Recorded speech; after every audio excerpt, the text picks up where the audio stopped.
we need to understand the real reason why USAID is in Africa. And not just USAID, but other NGOs. You look at DFID, which is the British equivalent, and many other smaller ones.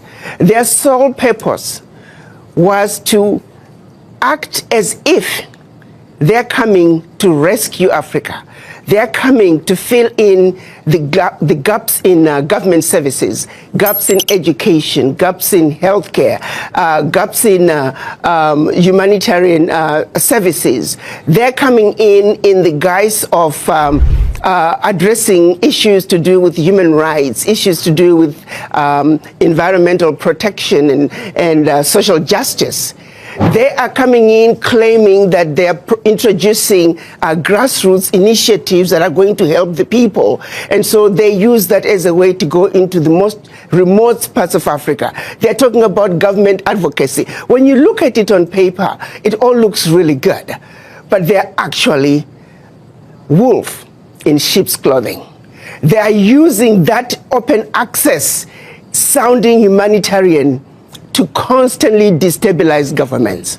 I can tell you right now, the majority of African leaders, and not just African leaders, but leaders in the developing world, are celebrating the exit of USAID. I was listening to a program, I believe it was CNN, and I was jumping up and down. It was a government official from Hungary.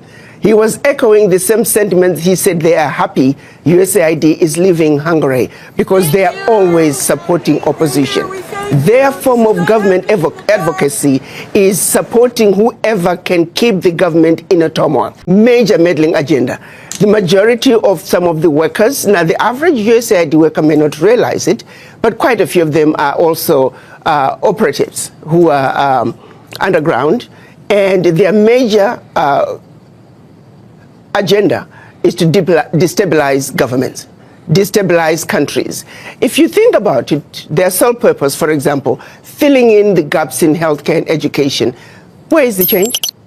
Show me one country that USAID was in and education improved. Show me what country where USAID was in and healthcare improved. The social services they're bringing, it's peanuts. The American taxpayer needs to know the billions of dollars that are being given to USAID, a fraction is making it to the people. Look at what HIV/AIDS was used to do. We know of a program that was run out of South Africa where they actually were injecting people with the virus. The reason some of the AIDS virus spread as rapidly as it did in Southern Africa, there were some very dirty games being played on African people. They were using Africans as guinea pigs for experimental activities. Even when you look at every aspect, they're using us as guinea pigs. Yes, there is some good, a percentage of some good, but not all of it is done with good intentions. You look at agriculture, they're destroying African agriculture by introducing those GMOs. You plant your seed in one season, your soil is finished. We used to have seeds that we can use from one season to the other. The introduction of GMOs through these agencies, USAID is one of them. We are destroying Africa in a massive way.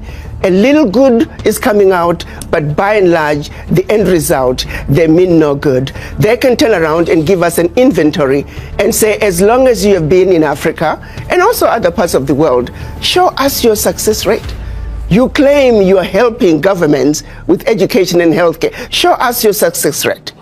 But I also turn around and say, African governments, why do you need this little aid to assist you in providing proper healthcare, proper education? The average African government can afford to provide those services for their people. Well, these are all underground covert operations. Why does Africa need them? Why do we need them?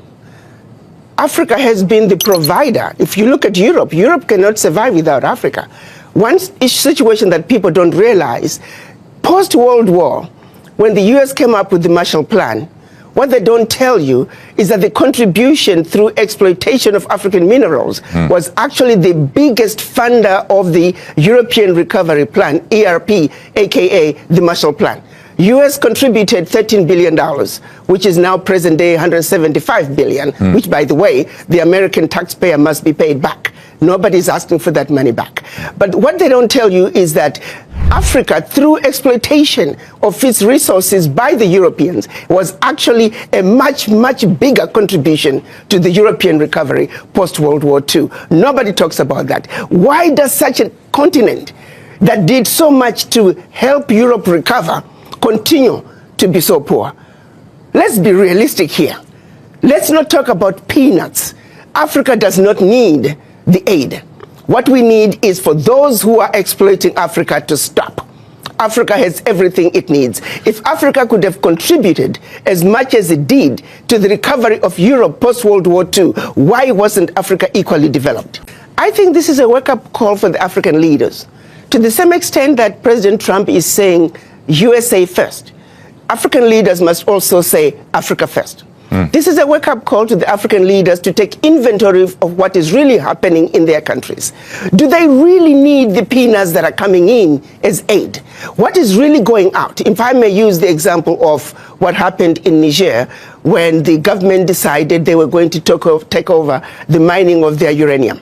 The French companies that were mining the uranium were paying the government 80 cents a kilo for the uranium, and then turning around and selling the uranium to the rest of the world at 200 euros a kilo.